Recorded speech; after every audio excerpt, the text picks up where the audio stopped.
Okay, so if we look at your setup, for me, I like your setup. Grip-wise, I think I like that grip.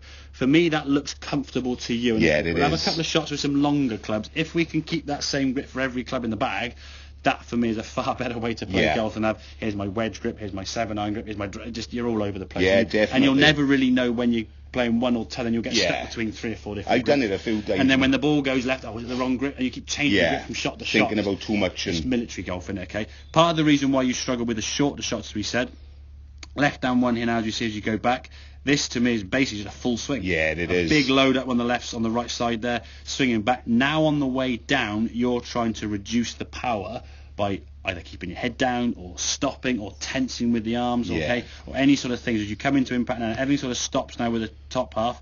As you come into impact here now, we can see how far my head had gone back from the line of the ball as well. So your hands are behind the ball at contact, okay. There's a scoop there with their left elbow as you come through.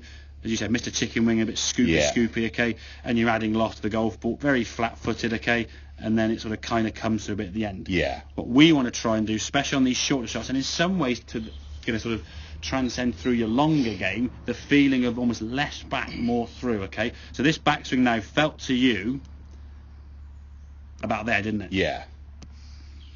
That to me, but look at if I said you choose a backswing, which would you like to take on these? Open that is. Well, yeah, clubs wide, your head's gone all over. I mean, you've turned 120 degrees.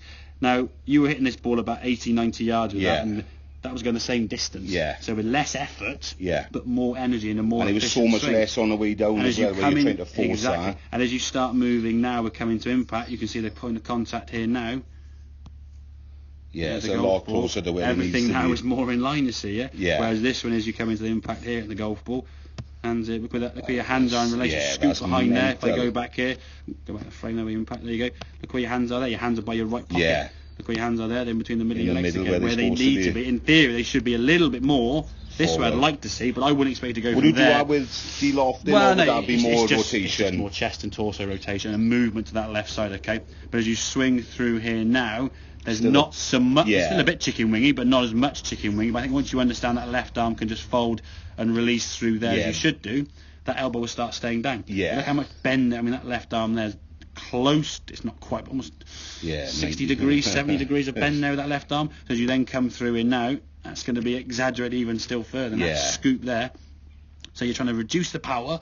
You're on the back foot. You're going to be hitting the ground behind the ball, I would say, 6-7 times out of 10. Yeah, at least. And then if you try to miss the ground by just picking the club a little bit higher, there's your rocket shot across the back of the green in the rubbish long. It was 120 yards exactly, and that's the problem. So if we can set the distance going back, at least then you can accelerate. And when you're accelerating, you can then turn through the ball a bit better, get a bit more torso rotation. This way it looks a lot smoother. Definitely. Which we assume is just slower. Yeah. Smooth isn't slow necessarily. No. It may look slow or feel slow, but all your golf ball knows is the speed of the club from kind of there to there. Yeah. And that's all that matters.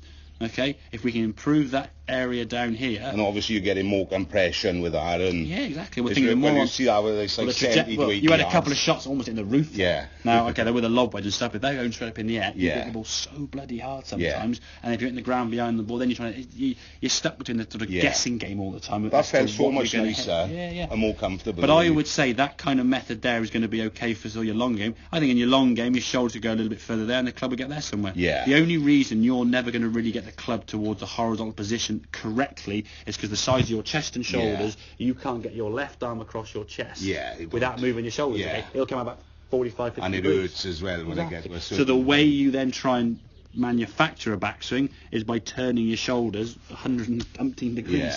And then of course now your lower half's gone. You look at the movement of your back foot there, you've lost all stability. They're back on that right. Now try and come back to the golf ball, you can't do it. Look at that right foot, that's much more stable. You can now push off that right foot to actually get some contact, and that movement off that back foot. So it's planted as you're coming back and then generating... Well, if you look again, I mean, I guess you play rugby, yeah? So if you're playing rugby, you're going to try and tackle someone, you want to be there so you can actually push in. If you're back here... it's Jonah Lomu might catch up, isn't it? You're going to be just flattened on the back. So we can keep that nice and stable. Again, less back, more through. There'll be less stress on the back for one, less stress on the ankles and the knees, okay? Less stress on the shoulders, the neck and the back, less head down, less bend, all the negatives that you had. We're just saying, okay, right, I swing the golf club well, which you do, okay? We're thinking, okay, right, set the club into a position that's nice and comfortable and the club back here, and from there now, I'm going to free will it and go. Yeah. Just go that way. This is the important area of the golf swing, Yeah, not all the stuff. Smoothness is generating more speed than Well, things are now able to move together, you see. Yeah. If your right foot's doing this and you're back here, you now got to bring that golf club down. Well, your leg's got to do this first. Now my top off's going to get back to there again, and then, well, the club's already gone. And if the club's already gone, there's your flick. Yeah. And there's your chicken wing. Yeah. So all these things kind of sort of like a chain reaction of events that just came from a lot of back, and then trying to do different things on the way down, trying to guess what you want to do on the way down. And cause the problem. And if you're losing a bit of balance on a flat mat, you got that 11th or 10th on the mat, and you've got a downhill lie off, you're falling flat on your face. And then, of course, then trying to stabilise yourself, you're all over the place again. Perfect. So, yeah, so for me, I think if we can take away that thought of keep your head still or keep your head down, okay, or keep the left arm straight to stop the chicken wing. The chicken wing in time will go once your torso and things start working better, and you start doing this. I mean, you throw a rugby ball, when you throw a ball, you wouldn't try and keep your arms straight, did you? You could get that trail arm just fold up in the elbow when you... So you're up. If I make my elbows down, my elbows down, my elbows down. It's that motion there. It's not rolling the forearm. It's just here. Well, that's the concept. That's the one where he's on about the wrist. The twisting the exactly. Exactly. It just goes from there. I'm doing that. It's just trying to let it go like that now, rather than trying to keep it straight.